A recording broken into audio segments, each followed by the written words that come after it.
Welcome to another edition of Pylon to Pylon. I'm Emory Hunt, the czar of the playbook. Last season versus Clemson, I thought Boston College did a solid job against Deshaun Watson. So what can they do this Friday for an encore? Well, let's go Pylon to find out.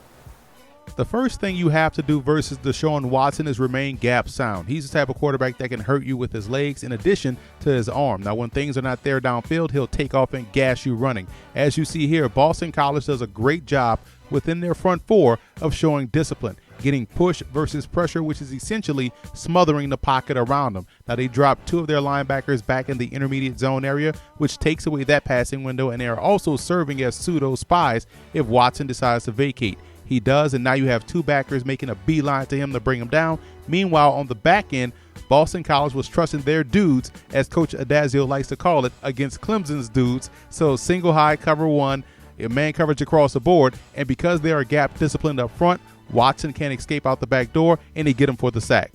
Second, you have to be creative in sending pressure because Watson, like I mentioned before, is a tremendously talented passer, so you just can't let him sit back there in the pocket and scan the field.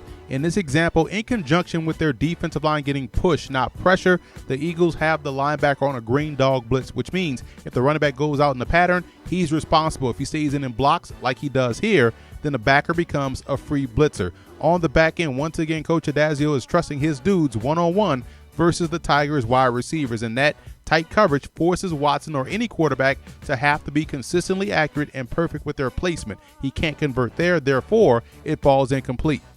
And just to echo that point about tight coverage, you see right here on this particular play, Watson checks the near side of the field where he has a fake screen with a slot sail route going down the sideline, but the safety is back deep and shaded to that side, so it's taken away. And now he has to go up top to his second option, which is one-on-one, a streak, but sticky coverage by the corner forces a very tough throw, so it falls incomplete.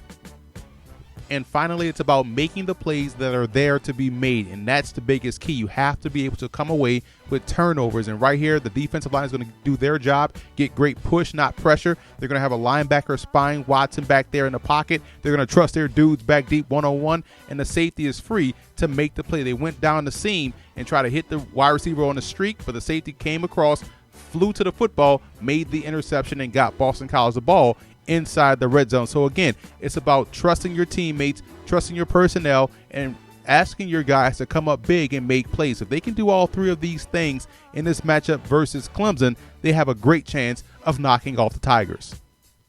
So that's it for this edition of Pylon to Pylon. I'm Emory Hunt, the czar of the playbook, and I will leave you with a bit of advice. Remember, always coach the player and not the scheme.